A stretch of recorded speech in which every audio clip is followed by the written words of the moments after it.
Matthieu chapitre 8.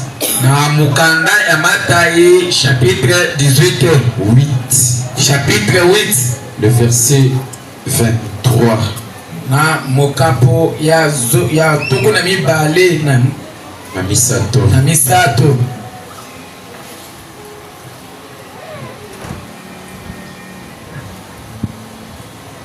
Si on peut lire ensemble, avec tout le monde qui a de Bible, faisons une lecture d'ensemble.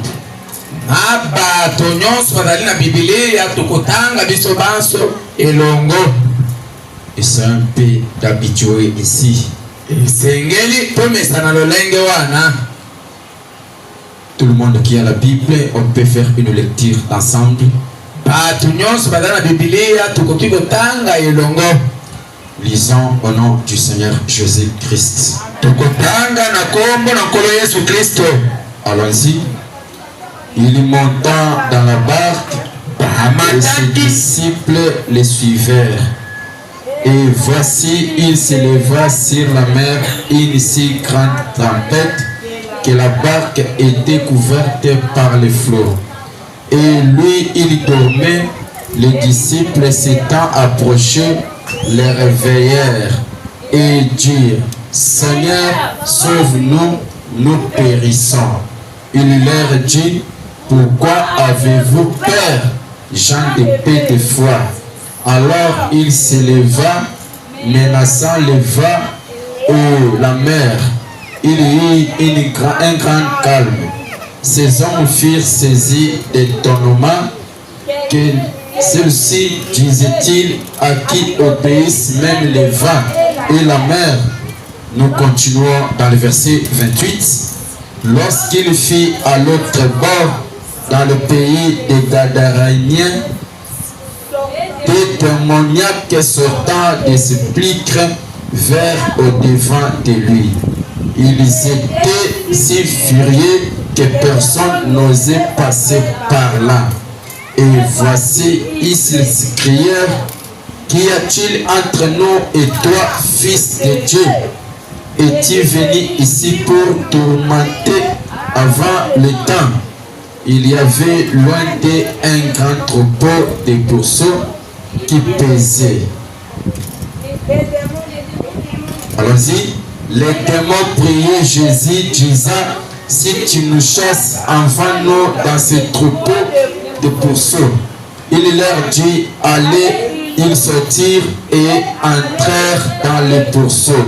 Et voici, tous les troupeaux se précipita des pentes escarpées dans la mer. Et ils périrent dans les eaux. Que Dieu ajoute les bénédictions dans sa lecture de sa parole. Je sais que c'est un peu difficile, mais nous allons quand même nous habituer. Nous allons nous habituer. Amen, amen, amen. On doit s'habituer à faire une lecture d'ensemble. De faire une lecture d'ensemble. Si un enfant dort, vous lui déposez dans les bâches, frère Israël. Vous succédez aussi les chaises aux autres qui sont là-bas. Ils sont deux. Frère Amour vient te mettre dans la chaise vide. Que Dieu vous bénisse richement. Que Dieu vous bénisse richement. Pasteur, pardon, que grâce reste derrière Maman El Shaddai. Qu'il laisse les vases libres. Si les gens venaient, ils peuvent transporter les petits-enfants. Bana matin, bon matin. Maman El Shaddai, bon matin. D'accord. Ok. C'est comme ça nous sommes été conduits de la sorte. Nous nos aides huissiers, aidez-nous que personne ne sorte.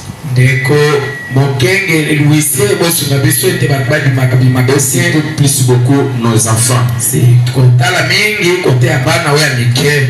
Que Dieu vous bénisse. Nzambe apambola bino. J'espère que vous êtes fait pourtant par la grâce du vin. Nabanje tokozali malamu na nzoto kolongono na bokasi ya nkolo Yesu. Alors que nous sommes déjà en direct, Na tango oyo bakotala biso bisika baso. notre prédication d'hier a été passée aussi la nuit dans notre chaîne. Lolenge moko liteya na biso ya lobi eteyamaki mpe emonani samaki lelo mpe na chaîne na biso ya YouTube. Si vous cliquez Elohim Tabernacle de Kinshasa, Soki bokei kaka na YouTube bokomi kaka Elohim Tabernacle ya Kinshasa. vous allez voir toutes ces prédications en ligne. Solo bokomona mateya nyonso oyo na molongo. Amen. Amen. Et je demande aux gens qui nous suivent, nakosenga mpe na bato bakolandaka biso. ne nous suivez pas seulement pour nous suivre, bolandaka biso kaka mpona kolanda te. veuillez aussi vous abonner. bosabonaka mpe na Nous biso allons commencer à faire des prédications en direct. ete tokoba na niveau ya kosalaka mpe mateya direct. Si le nombre de gens sont petits, c'est pourquoi ça ne nous permet pas qu'on puisse faire des directs ou des lives. soki bato basabone mingi te ekopesa biso nzela kokotaka na direct te. Bien qu'on n'affiche pas le numéro du téléphone, si vous avez des cas à appeler, atako tozali na nimero na biso ya telefoni te na on n'a direct. pas affiché le numéro de téléphone. lolenge totie nanu nimero ya telefoni kuna na direct te. Si vous allez nous suivre, le numéro est plus 243 soki bokolanda biso nimero ebandi na plus 243 82 70 82 70 50 921. 50 921. Nous sommes précisément dans la République démocratique du Congo, tozali na mboka ya République démocratique du Congo, précisément dans la capitale Kinshasa, mpe na kati ya kapitale ya Kinshasa, dans la commune de Massina, na komino ya Masina, quartier Matadi, avenue démocratie numéro 54. na quartier Matadi, avenue démocratie numéro 54. C'est par là que vous nous suivez. Pe yango nde esika bokolanda biso. Alors si vous avez des problèmes d'urgence, veuillez nous contacter dans ces numéros. Na yango soki bozali na likabo oyo kosenga lisungi obenga biso na numero wana. Que Dieu vous bénisse. Nzambe apambola bino. Vous serez bénis même de loin là où vous êtes. Okopambola mata misika oyo bozali. Si vous avez la foi. Soki bozali na kondima. Alors ce soir nous continuons avec notre sujet. Na pokwa lelo tokokoba na ya mutuya na biso. Allez réveiller Jésus. Oyo babe oyo totangaki lobi kende kolamusa Yesu. Hier nous avons lu dans Marc chapitre 4 verset 35. Lobi totangaki na mukanda ya Marc chapitre 4 verset 35. Aujourd'hui nous avons lu dans Matthieu chapitre 8 verset 23. Lelo totangi na mukanda ya Matthieu chapitre 8 tino na verset 23. Alléluia. Amen. Là nous voyons seulement la même histoire. Wana tokomona kali solomo ko Nous voyons comment notre Seigneur, wana tokomona lolenge ni nikolo na biso. notre Jésus, Okolo Yesu na biso. après avoir fini d'œuvrer quelque part, Nasi maya kouta kosala musali sika moko. il devrait traverser pour se reposer. Esengelaki na ye akatisa po ete akende kopema. Il y avait des disciples qui étaient avec lui. Ezalaki na bantomo bazalaki na ye. Nous avons aussi essayé de parler sur cela hier. Pe tomekaki kolobela yango mokolo ya lobi. Qu'il y avait les disciples avec lui. Ezalaki na bantoma elongo na Alors ye. hier le Seigneur s'est manifesté puissamment. Pe mokolo ya lobi loleki kolo Yesu amemonisaki Il na nous a muyameki. confirmé qu'il y a eu des cas aussi qui étaient délivrés. Nzambe asili kotatolisa biso ete ezalaki mpe na likambo moko esengaki ekangola. Alors Dieu nous a dit qu'aujourd'hui ça sera tellement encore une fois chaud. Pe Nzambe tokanisi biso ete lelo ekozala lisusu malamu koleka. C'était une personne Jésus. Ezalaki Yesu. Et tant qu'un homme il devrait aussi se reposer. Lolenga kozalaka motu esengelaki na ye mpe apema. Parce que frère Bonhomme nous dit Wekende kobwana qu'il makoloba. était aussi 100% homme. Azalaki mpe mobimba na ye moto 100%. mobimba naye mobimba ezalaki moto Homme, moto comme toi et moi. lolenge ya ngai nayo Si c'était possible, soki ezalaki na pwasa Jésus pouvait donner naissance. nzambe bakoka kopesa mbota Il pouvait se marier à une femme naturelle. akokaki mpe kobalana na mwasi ya nzoto Parce qu'il avait tous les 16 éléments qu'avait un homme comme nous. ete azalaki na bizaleli nyonso zomi na motoba oyo moto azalaka nango ezalaki na kati na Il ye avait soif de manger. mpe motu nyonso azalaka na posa ya kolia Jésus aussi avait soif de manger. lolenge moko yesu mpe azalaki na posa ya kolia ntango azala na nzoto ya moto Amen. amen L'homme, quand il travaille toute la journée, moto mpe ntango akosala mosala mokolo quand mobimba il arrive le soir, il se sent fatigué. ntango tokomaka na pokwa mpe alembaka Notre Jésus aussi était ainsi. yesu na biso mpe azalaki lolenge wana Il pouvait se fatiguer le soir après avoir prêché toute la journée. ye mpe akokaki komioka lembi koteyaka mokolo mobimba Alors la Bible nous dit qu'il se retrouva dans la barque.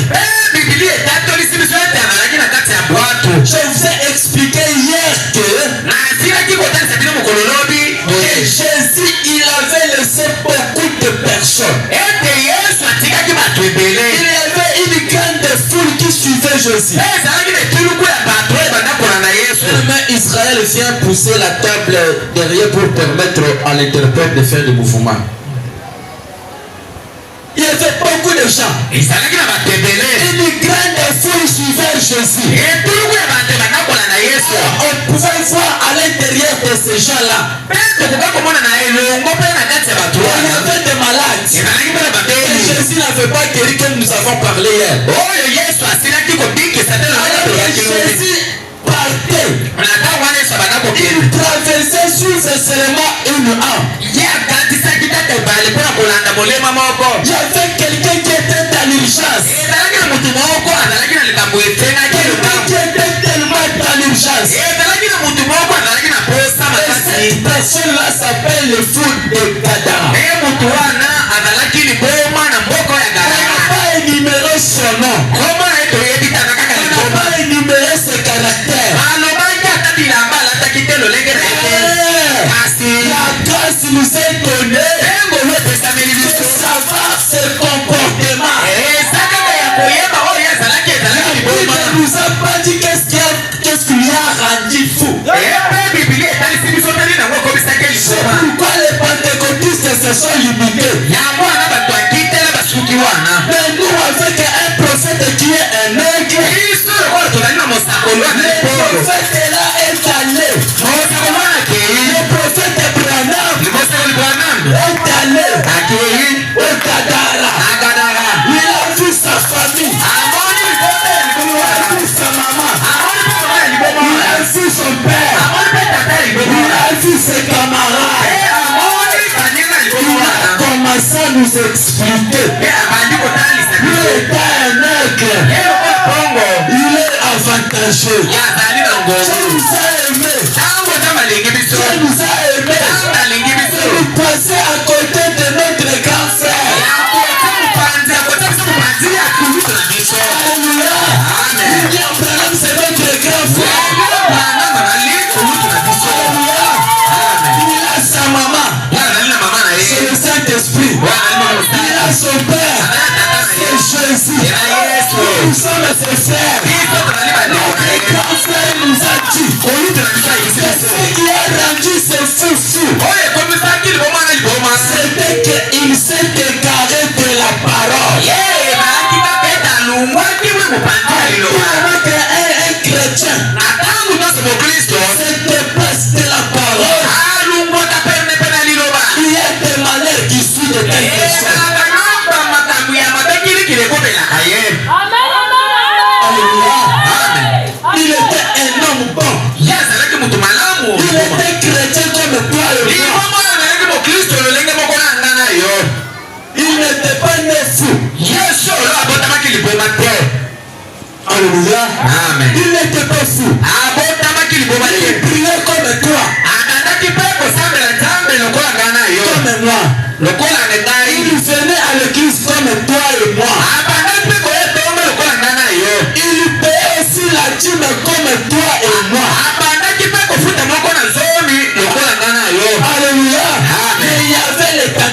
côté de lui. Écoutez d'abord notre grand frère. Comment il nous a expliqué. Le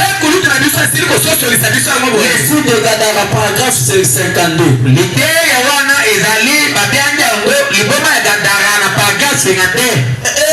Je le vois à son service alors qu'il est ballotté là sur cette petite mer trône.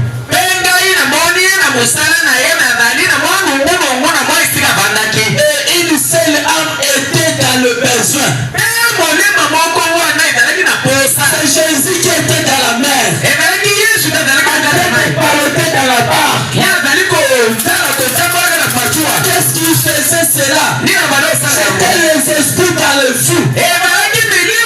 Qui empêchait Jésus de ne pas traverser. Le fou avait besoin de Jésus. Qu'est-ce que le fou a fait la prière? C'est la prière qu'il faisait avant qu'il devienne fou. De prière. Il est placé dans le magicien. Est-ce que quelqu'un m'entend? Les chaînes que tu fais, sache-le que ça va te sauver un jour. Les prières que tu fais à l'église, tu ne les fais pas en vain. Alléluia. Un jour, le fait que tu gardes aujourd'hui, cela te sauvera déjà un problème. Tu ne sauras pas comment faire. Tu ne sauras pas comment bouger. Le cœur sera affaibli par une maladie.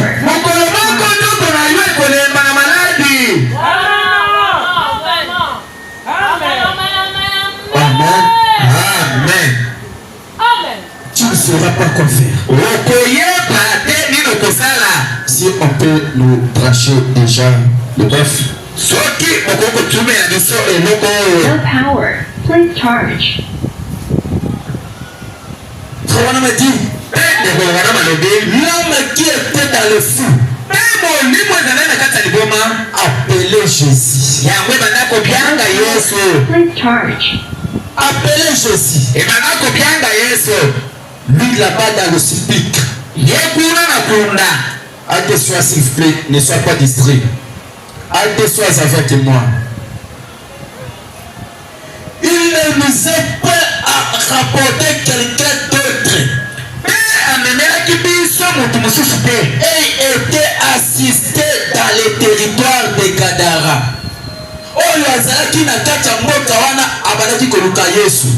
Amen. Amen. Il y avait qu'une personne qui avait dans le besoin. Dans une ville de Kinshasa. Seulement un élu. Et si Jésus venait, il devait prendre cet élu-là. Alléluia. Nous sommes ici. Et si le Saint-Esprit descend, ça va descendre pour ton problème. C'est-à-dire c'est pour ça qu'il a appelé cet élu. Dans le territoire, il n'y avait pas d'autres personnes. Il n'y avait qu'un élu. Alléluia. Celui qui avait besoin de Jésus a pas cessé le fou. Le pauvre homme.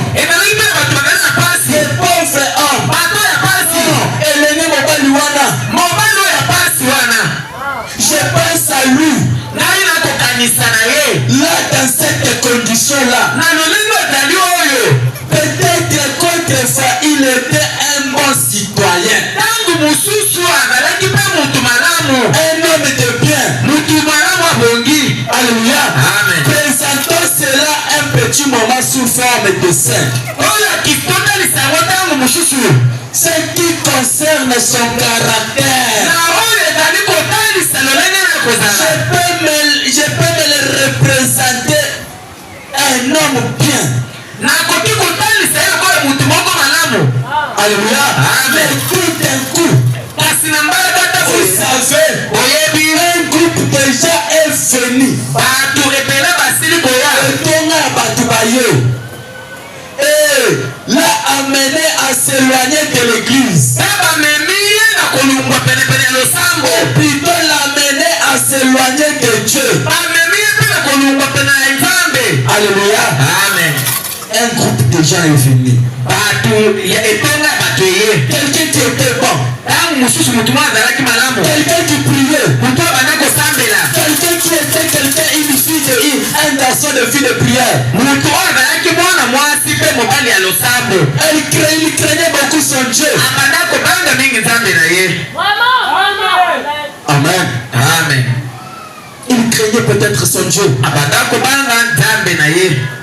Il partait à l'église. abanda kokende tonga Comme toi. lokola yo À cause des camarades. na ntina ya baninga À mabe cause des mauvaises personnes. na ntina ya bato ya ntingantinga ya Il mabe y a le malheur qui t'arrive. ekomi na mabe moko boye ezali kozelela yo.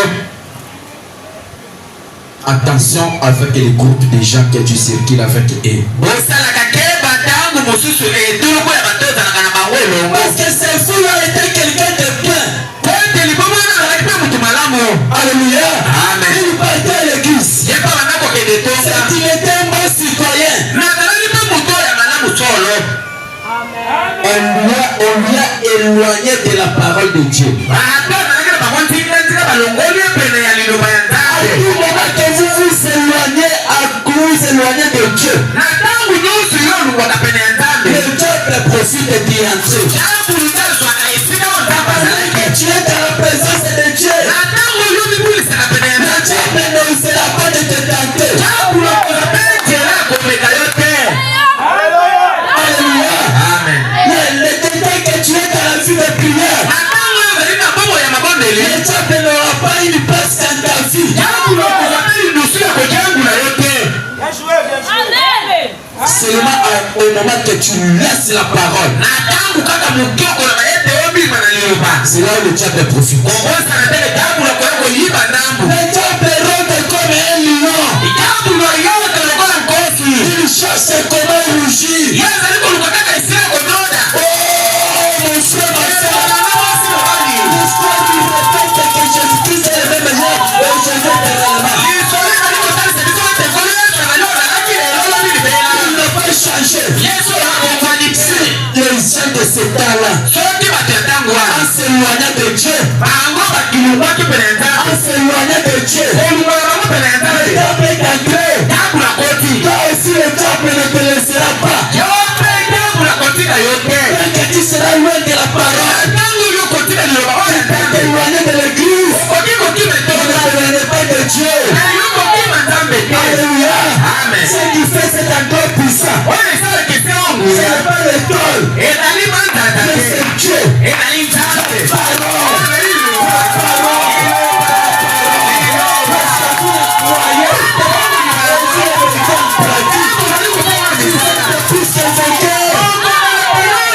Celui qui vous a aimé. N'écoutez pas le diable. Si tes camarades viennent, ils endurent quelque part. Contactez d'abord votre pasteur. Est-ce qu'il est bon que les frères prennent un petit coca ou un petit bière? Est-ce que je vais prendre même le tumbako? On ne demande pas, oh mec, me donne candabre et ça de l'autre côté. Non! Demandez la parole. Allez demander l'ordonnance du docteur Branham. L'ordonnance de Dieu. C'est le précepte qu'on nous a laissé. Tu vas répéter ce que Dieu a dit. Si Branham n'a pas dit, vous aussi n'avez pas boire.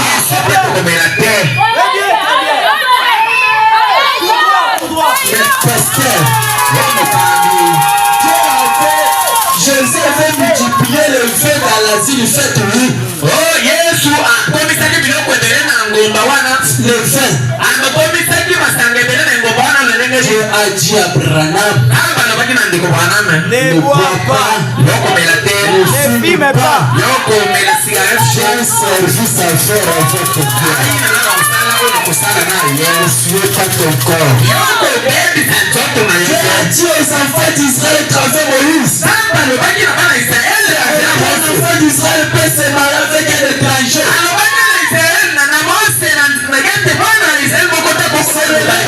Dieu à Moïse lui permet de se marier avec la parole est le fait de double tranchant. Ne pas courir seulement comme cela a été annoncé dans ton pas. Alléluia. Je voulais avancer.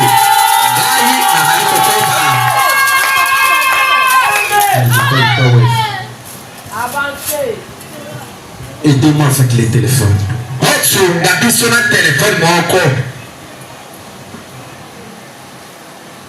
Pasteur, aidez-moi avec votre téléphone. Cherchez-moi déjà le fou des Gadar. Mon téléphone s'est éteint. Alléluia. Amen. Le fou était là. Il était quelqu'un de bon. Si tu es quelqu'un ou quelqu'un de bon, pourquoi les malheurs t'arrivent?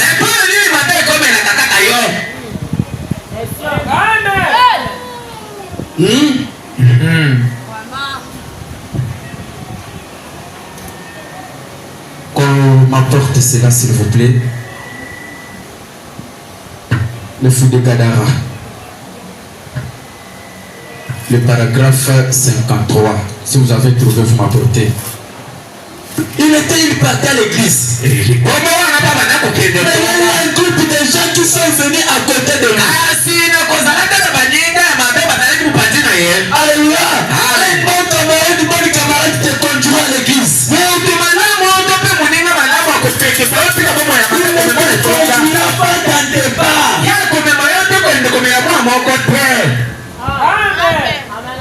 Alléluia.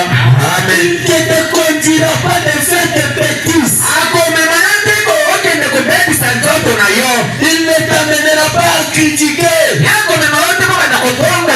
cause des critiques. Quand tu critiques les autres, à tout moment que ton prochain a pris pour ses ennemis. Quand ton prochain prie, quand un prochain prie pour ses ennemis. Quand un prochain. Oh, bien aimé.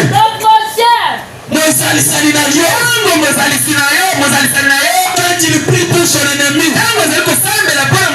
sachez que tu es cet ennemi qui prie.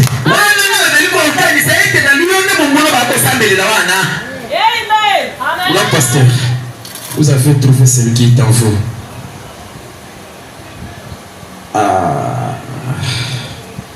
Vraiment, ADP osant la prédication. Je suis bloqué, Seigneur, aide-moi. Le fou de Gadara, c'est éteint. La chargeur, c'est là-bas. Ok. Que Dieu m'aide. Bien, vous n'avez pas les. Maman Chada, donne-moi ton téléphone. Que Dieu soit loué. Aidez-moi, s'il vous plaît. J'ai beaucoup médité toute la journée avec des messages. C'est normal que cela puisse s'éteindre. Il y a beaucoup de messages dans mon téléphone. Quand ton prochain a pris, que Seigneur confond tout ce qui parle du mal contre moi. Sachez que tu es cette personne-là. Que s'il prie pour ses ennemis, tu es son ennemi. Il ne parle pas du bien de ton frère de ta sœur. Tu deviens son ennemi. Alors pas celui qui est là qui ne parlait de mal contre les autres. Aujourd'hui regarde ta vie. Et c'est Ce jeune homme-là, il partait à l'église. Il priait. Il y a eu les gens qui l'ont enduit dans l'erreur. La Bible dit, les Abraham dit, les gens sont venus. L'a amené à s'éloigner de l'église. Ou plutôt l'a amené à s'éloigner de Dieu. La chose suivante, regardez ici s'il vous plaît. Après l'avare est amené loin de la parole. Ils l'ont entraîné. Ils l'ont entraîné. Ils savaient le diable l'avait à la prochaine étape.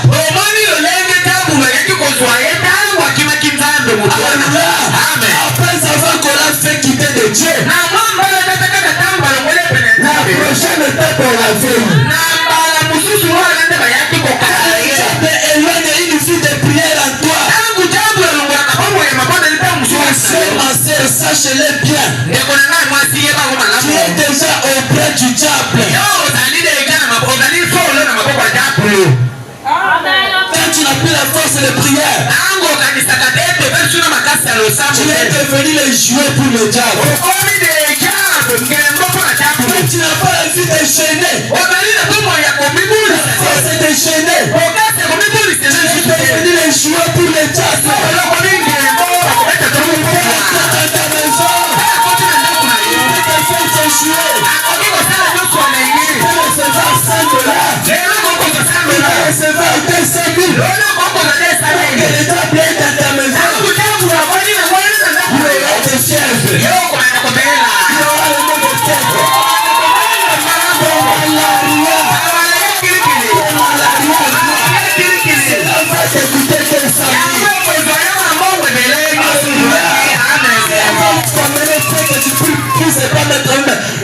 La garantie à la maison. Tu t'éloignes de Dieu. Tu n'as plus la force de prier. Tu es un jouet. C'est ça qui ont fait pour réussir ce fou-là. Ils l'ont amené loin de Dieu. Le suivant était quoi? Que Dieu vous bénisse. Le suivant était quoi?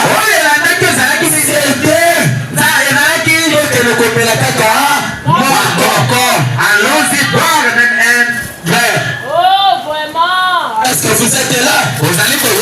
La prochaine étape,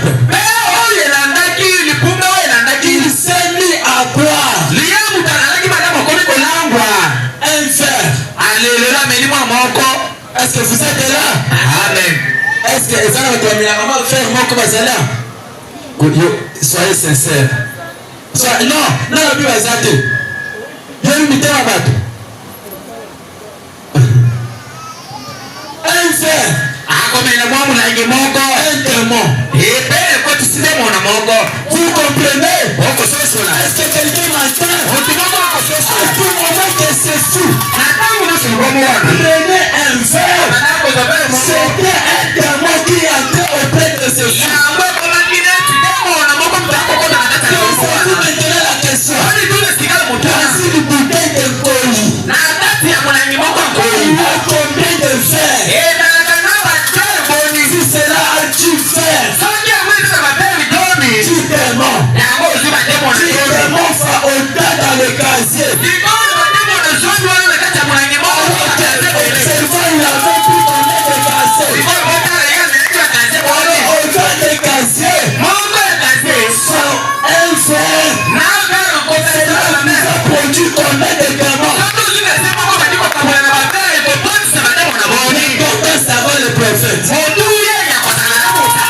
Alors, il est devenu le programme. Il a simplement continué à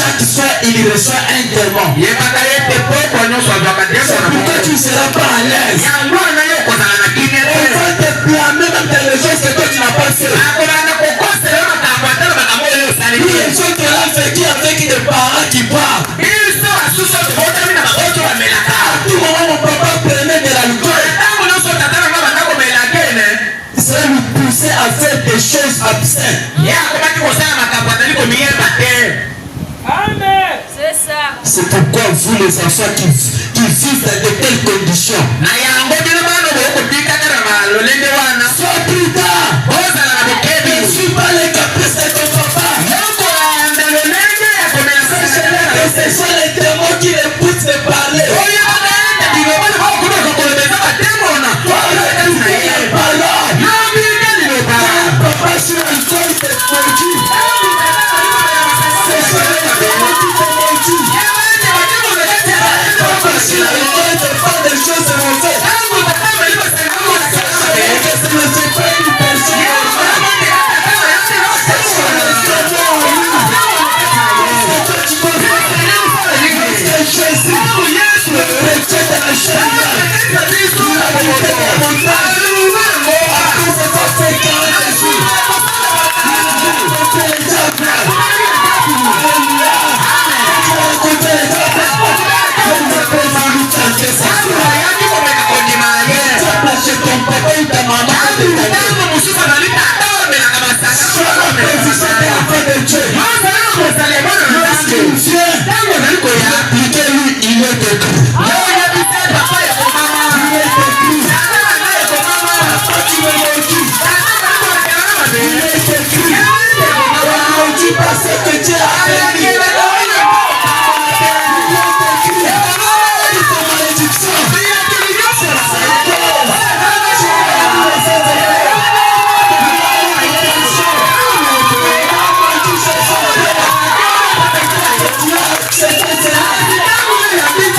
Tu as accepté cela. Par l'ignorance. C'était l'ignorance qui t'avait fait. Tu as fait pleurer parce que ton papa t'a maudit. Tu t'as agenouillé devant les diables. Tu t'as agenouillé devant les diables. Sans les enfants. C'est celui qui t'a maudit. C'est le diable.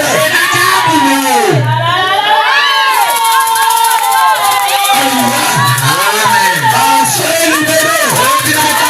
Soyez libérés. Son père est maudit. Je tombe maintenant. Au nom de Jésus. Tu es l'enfant de Dieu. Tu es l'enfant de Dieu. On tient et touche à paix.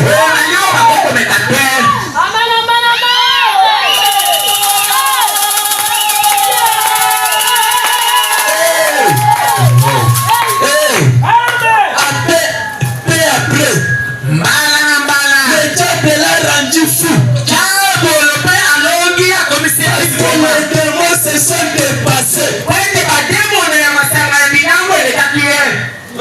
Peut-être il avait bu pendant une année. On fait une année pour autant de bouteilles, pour autant de gaziers. Papa commercialiste, c'est combien? Les gens des démons. Des milliards de démons. C'est lui a rendu fou. Alléluia. Amen. Au point que nous sommes les milliers. Aucune chaîne ne pouvait résister devant lui. Mes frères et sœurs, le diable est puissant. S'il est un, aucun dirigeant million. Diable est comme tout passe. À comme ça va mal à l'aise. Rien ne goûte pas. Rien ne comme ça. Seulement les grippes. Frère, on a dit toute maladie, ce sont les démons. Rien n'est pas mais comme ça va mal à l'aise. Démon manque. Alors, à combien plus faire des raisons, milliers de démons.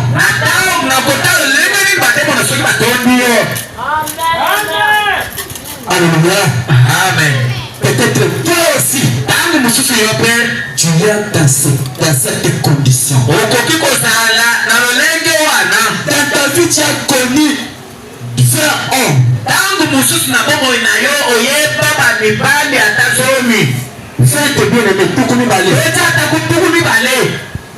chaque homme, tu couches avec lui 10 fois. Non, tu as parcouru avec cet homme, vous avez passé avec lui peut-être 10 fois.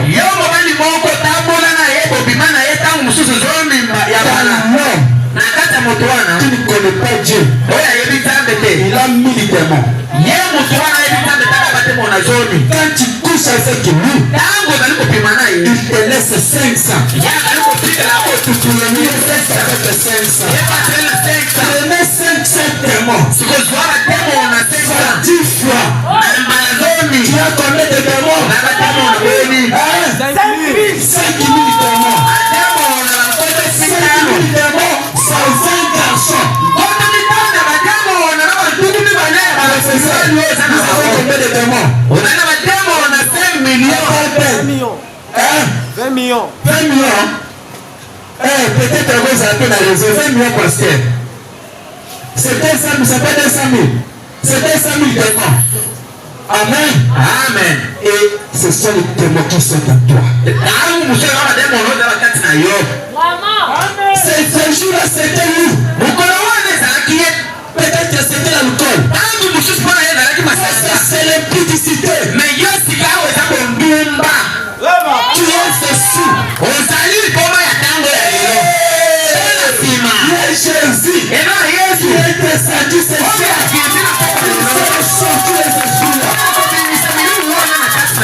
Condition. Tu reconnais que tu as l'esprit d'impudicité.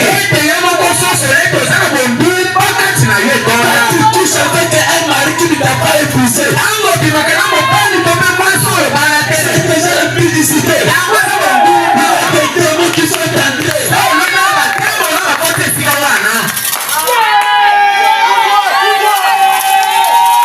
Confesse cela. Les démons dans les fous. Ils ont parlé. Il a dit devenir personnage terrible. Il vivait là dans ces endroits rabotés.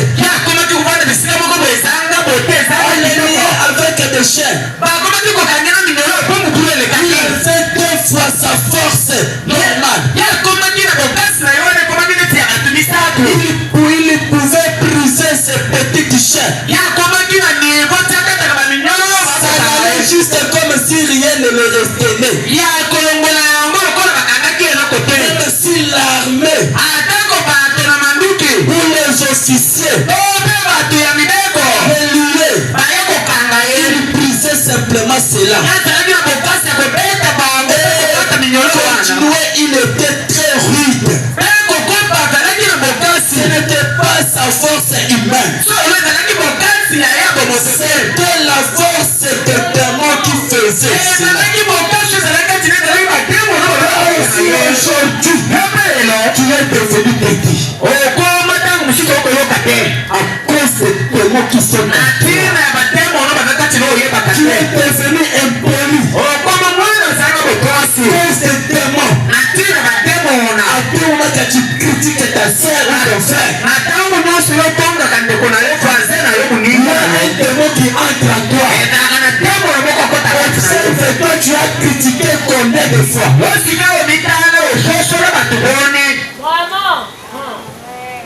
Amen. C'est démon doit te quitter.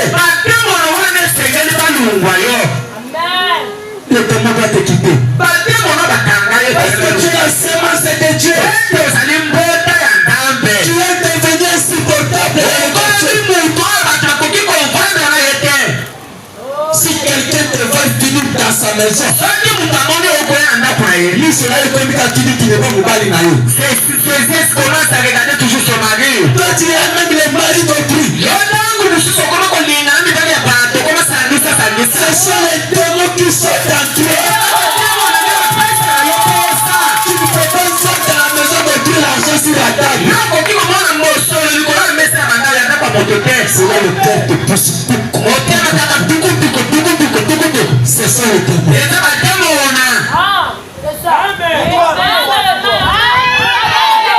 Est-ce que je peux avancer? Nous, c'était l'alcool. Tu peux te dire que Jésus ça est sauce. Tu peux te dire que Jésus ça est sauce.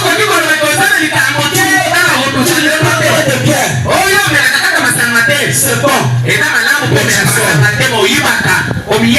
Tu as volé le mari d'autrui. Tu es là. C'est que je parle. Tu es conscient. Tu as ramassé le téléphone de tout pendant que je cherchais. Tu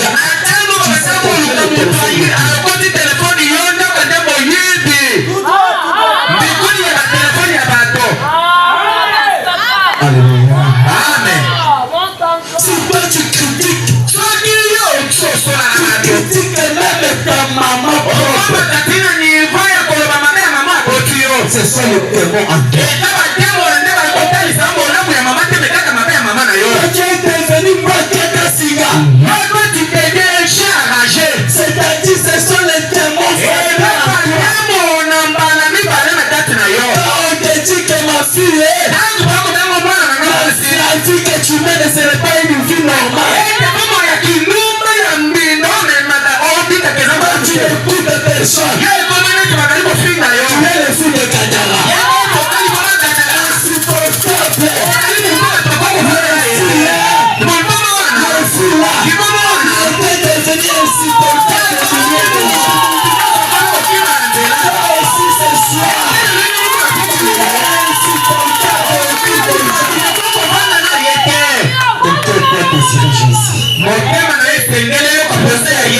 Désir de Jésus. Jésus quitte là où il est. C'est la barque. C'est la mer. Il se met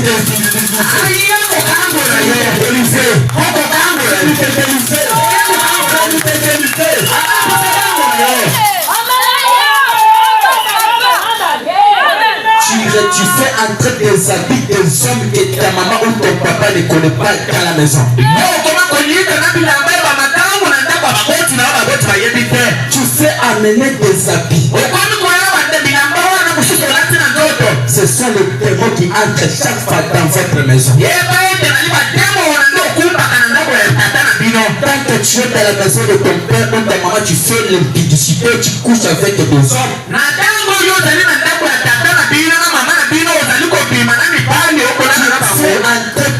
À tout moment des témoins dans votre maison. Tu es la sorcière, le sorcier de votre propre maison.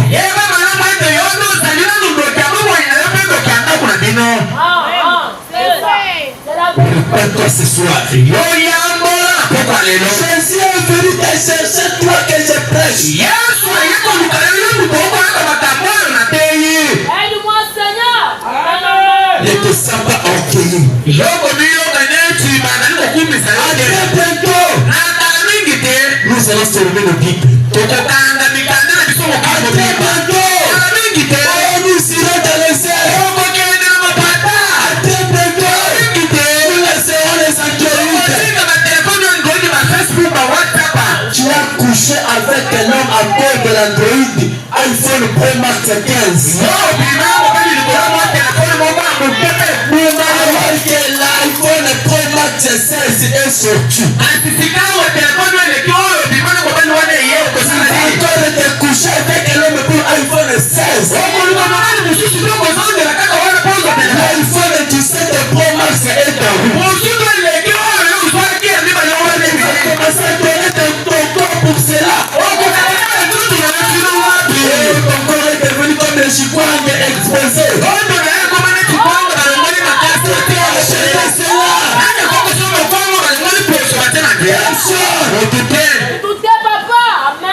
Si moi je vais acheter le chikwang,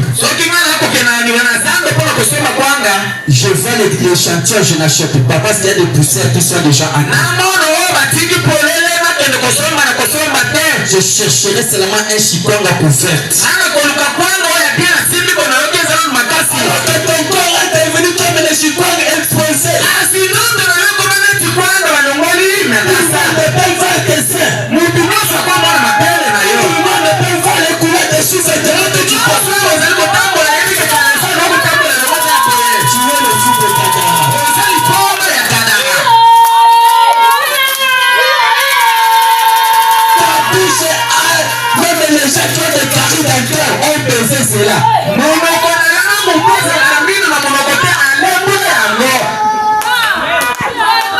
À tout moment qu'on te baisse, un homme vous faites les rapports sexuels. Même si tu t'es habillé mal, façon que tu es en train de faire comme ça. Pour la déjà commis l'activité avec Matthieu 19 et tu. Le verset 5. Tu te regarderas une fois. Déjà commis l'activité. Le jour du jugement. Répondre.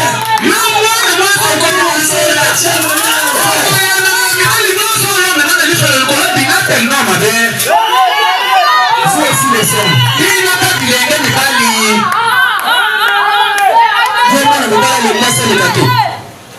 Toi, un homme, tu ne peux pas voir une femme passer. Honte à nous, Seigneur. Regarde la condition de ces fous. Peut-être toi aussi tu es un fou ou une folle. Mais tu penses que tu es bonne. Où est le mariage? Où est le développement? Tu ne parviens pas toucher $100.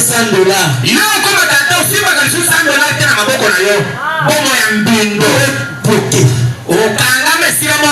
C'est-tu qu'il y a une seule célibataire?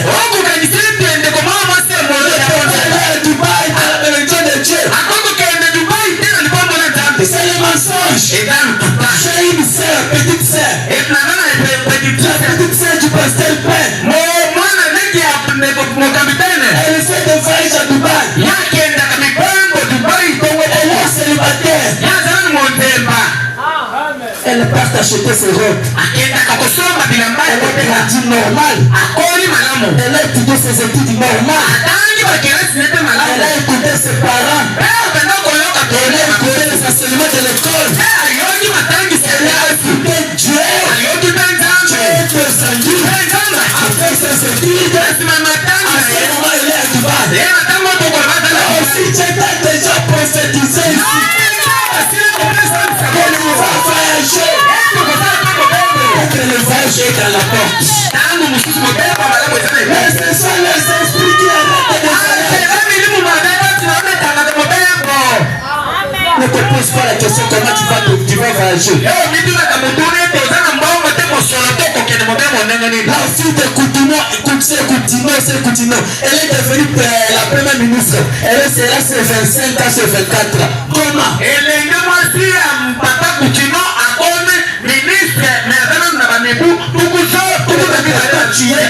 Tu es supérieur plus qu'elle.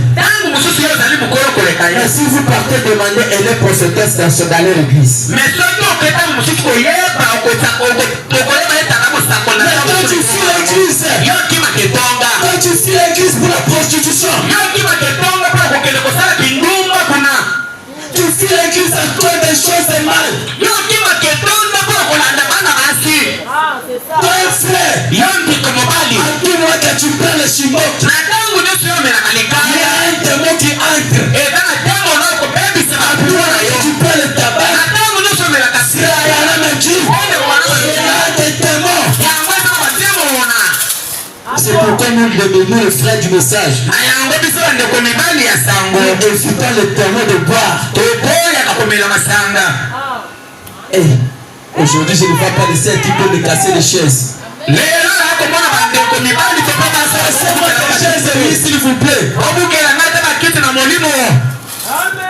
S'il y avait un frère, s'il y avait le Saint-Esprit dans l'âme, vous l'allez dire Amen.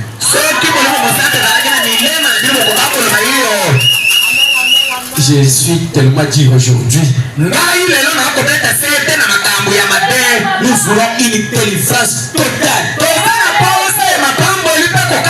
Dieu ne bénit pas dans le péché. Dieu est descendu là.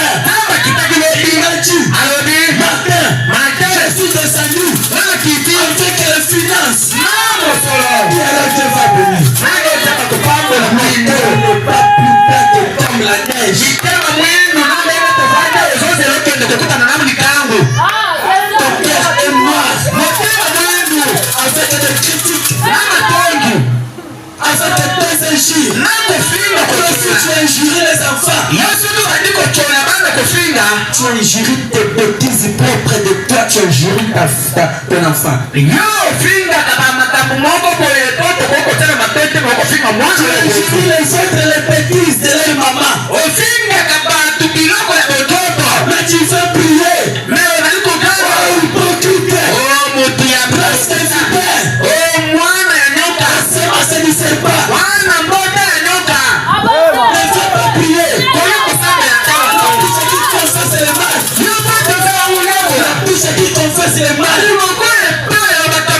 C'est la bouche qui fait tu viens adorer Dieu. Tu n'es pas dans le suivre. Pasteur Martin, le pasteur Martin, le pasteur Martin, Tout droit. Sinon, je vais rester avec une personne.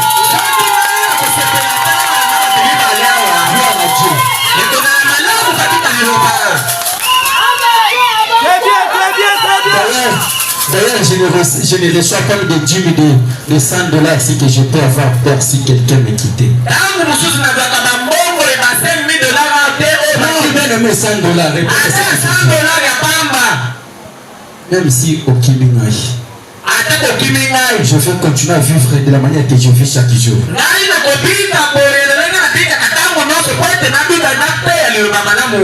Même si tu manges les biscuits secs, je vais manger.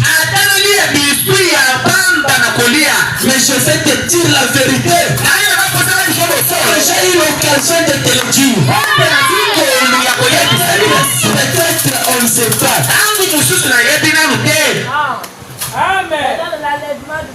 Peut-être l'enlèvement viendra, que Dieu te bénisse. Ce feu a été là. Dans l'esprit clair.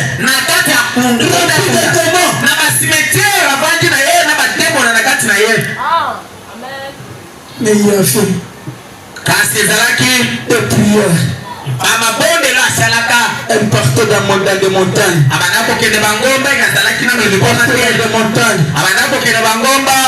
Alors de l'autre côté, il y avait une personne, un homme de chair, fatigué. Il s'appelle Jésus. Il était fatigué. Il devait traverser. Alors l'heure était déjà sonnée pour ce fou-là. Peut-être toi aussi, l'heure de la délivrance a sonné. C'est pourquoi tu entends cette parole qui Jésus était couché. C'était un homme qui était couché là, endormi au point que même le vague ne pouvait pas le réveiller. Il était fatigué, physiquement épuisé. Là, c'était un homme. Mais quand il s'est réveillé, il s'est avancé, qu'il a placé son pied sur le bastingage. C'est-à-dire dans le pensier à battre. Il a mis son pied. De la barque. Il a levé les yeux. Et a dit, silence. Silence. Tais-toi. Quel puissant orage.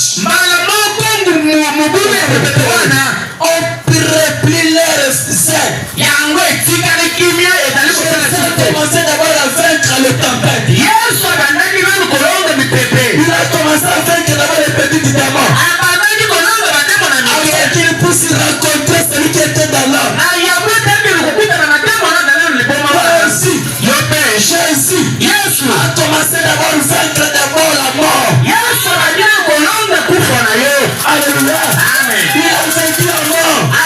Il a vaincu le séjour des morts. Il a dit à la mort, oh mort, où est ton aiguillon? Je préfère ce jour-là. C'est pas dimanche. Alléluia. C'était le vendredi. C'était l'homme. Était à la croix. Il a mis du nom de notre grand frère. Il a mis de notre grand frère. William Branham. Il s'appelait Rouge Gorge.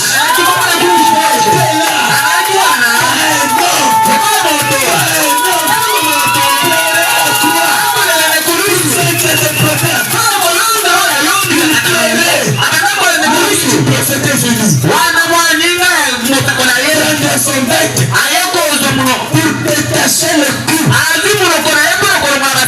Cet oiseau n'avait pas le rouge ici. Cet oiseau n'avait pas le rouge. À cause du sang de Jésus. Depuis ce jour-là, il est devenu rouge gorge. Je vais dans les péchés. J'étais dans les coutumes.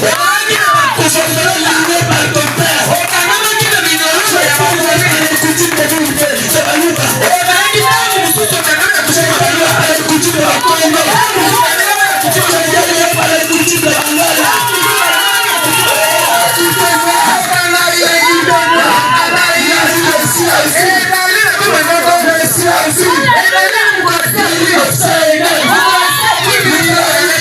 Attends.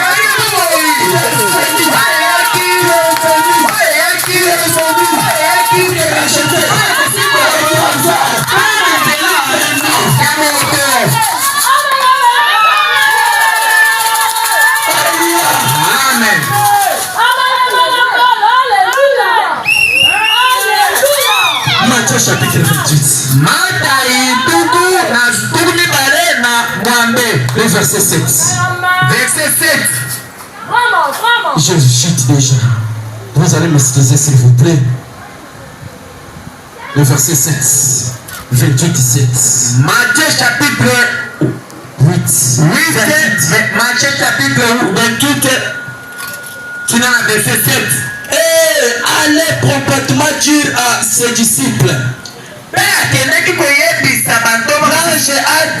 L'ange a dit aux femmes, il va te dire aux disciples qu'il est ressuscité de mort. Et voici, il vous précède en Galilée. C'est par là que vous le verrez.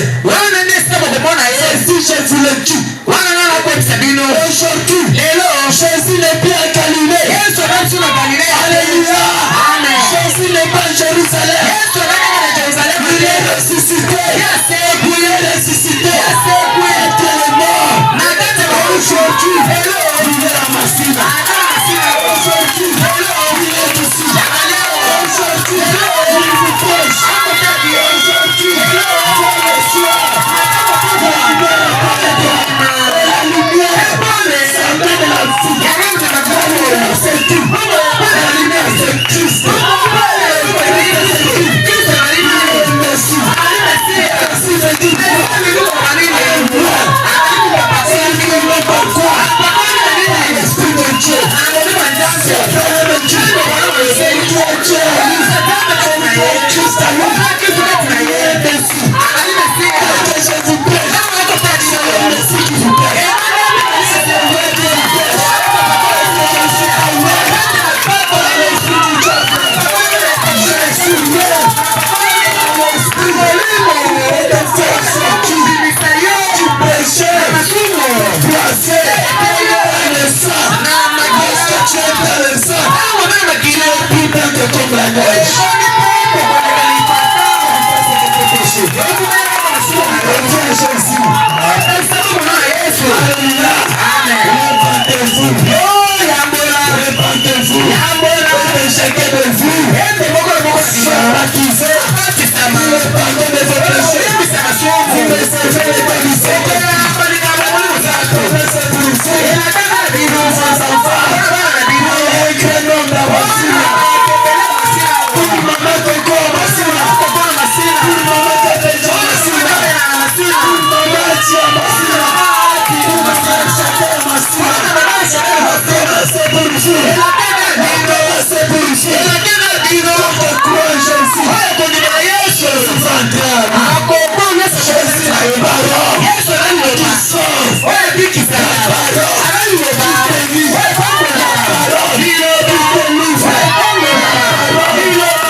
Je suis dans le Père.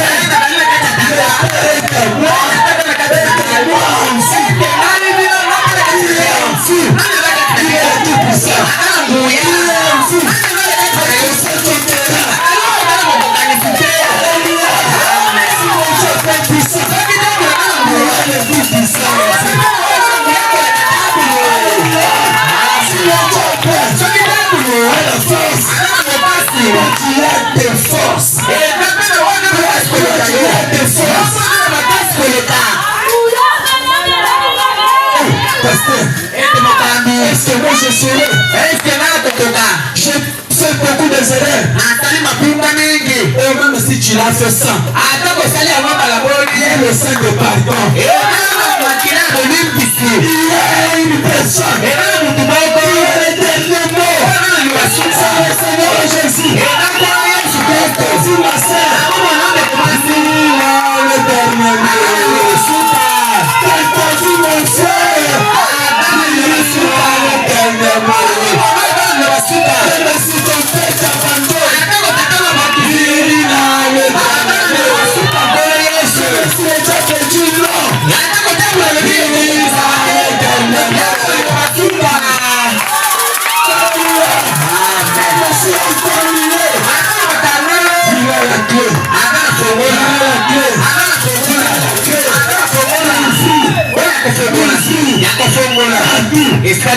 Demandez-moi cela est où?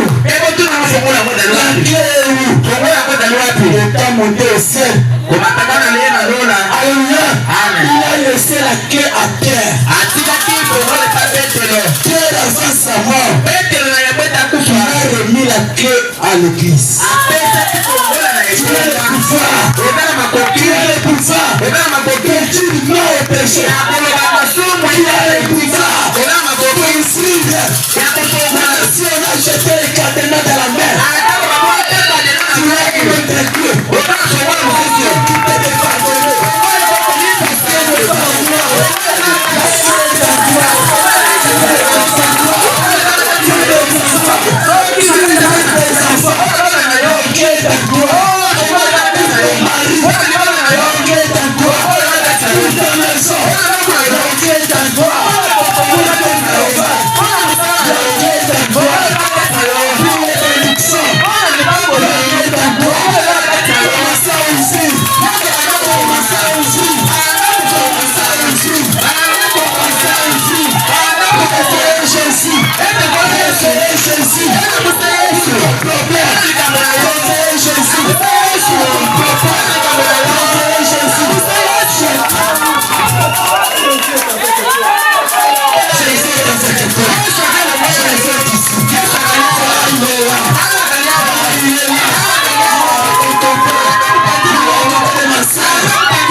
Tu as commis les erreurs dans le passé.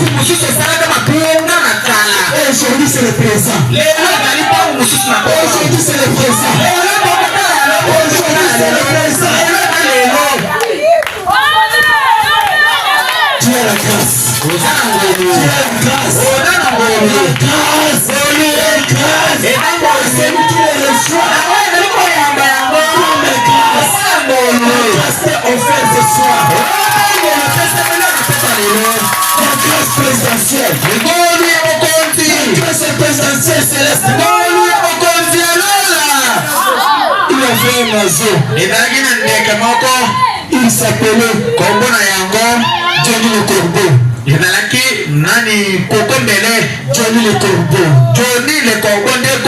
On l'avait lié, ça fait longtemps. On l'avait mis des provisions. Alors l'hiver arrivait. L'hiver, Malila et Langa. Alléluia. Amen. Le repas était fini, la provision était finie. Ses camarades sont venus. L'ont délié. Ils l'ont dit. Johnny le corbeau. Fillon, tu n'es pas esclave. Il avait quelque part ses faiblesses. Ça lui faisait toujours qu'il croit qu'il est toujours lié.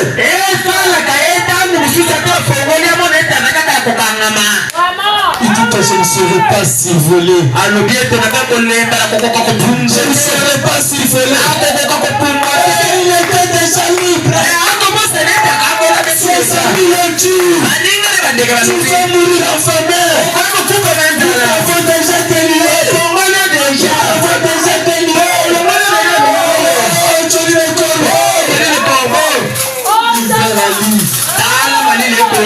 Il a dit, je suis faible. Peut-être c'est ton cas ce soir. Le péché t'accuse que tu es toujours pécheur. Alors que la parole te dit, mon fils,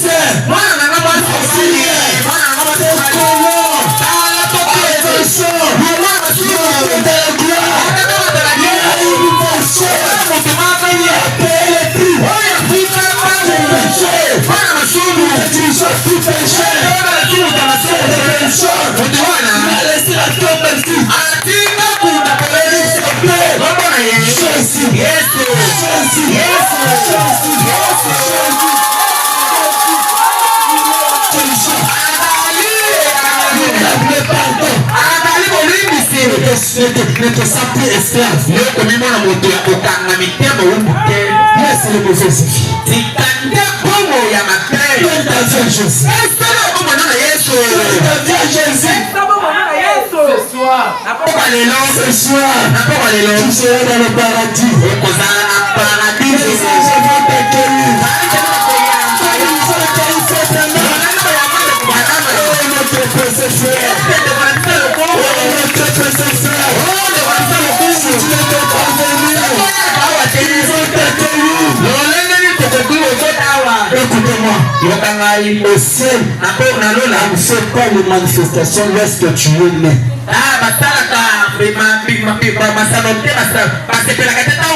Le jour de ton anniversaire, cela ne les regarde pas. Le jour de ton mariage, cela ne les regarde pas. Mais quand tu donnes ton âme, tu le donnes à Jésus, il y a une grande fête.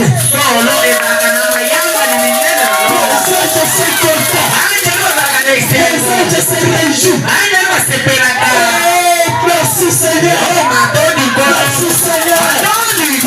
Je se réjouis. Ce soir, le Dieu du ciel, nous serons contents.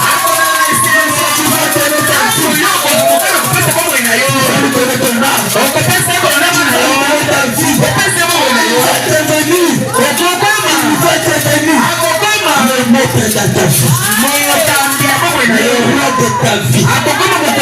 Est-ce qu'il n'y a pas quelqu'un? Il peut dire au temple, Jean-Louis Sakanalo, Georges Kindumalalo, Apostle Sakanalo,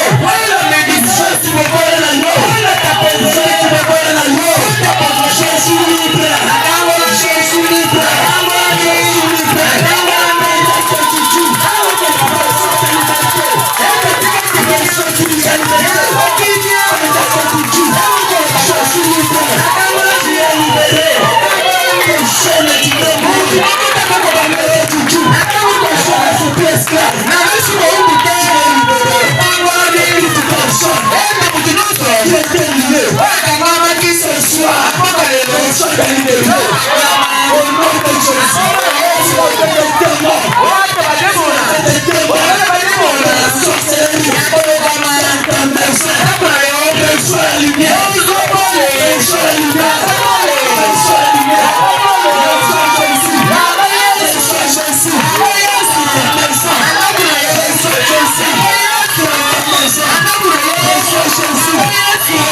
Jésus. Dans la maison. Reçois Jésus. Celui qui ne les avance pas.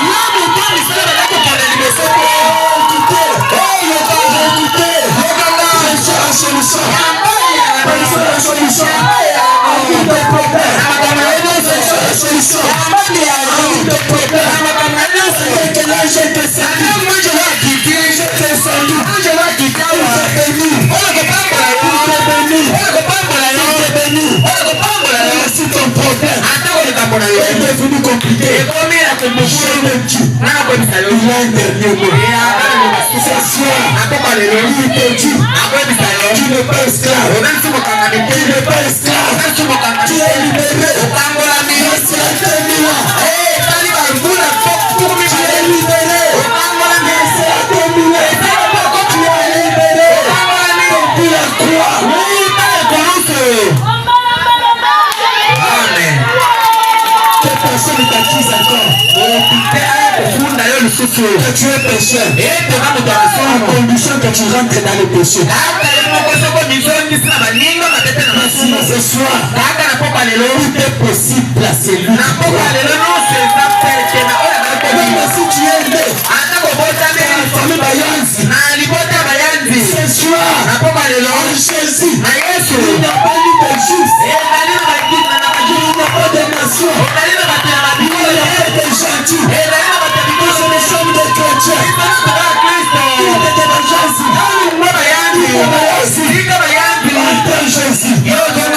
Jésus n'a pas de condamnation. En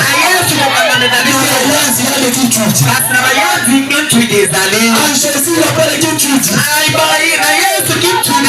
Jésus si tu pêches, il y a la grâce. Il y a le sang.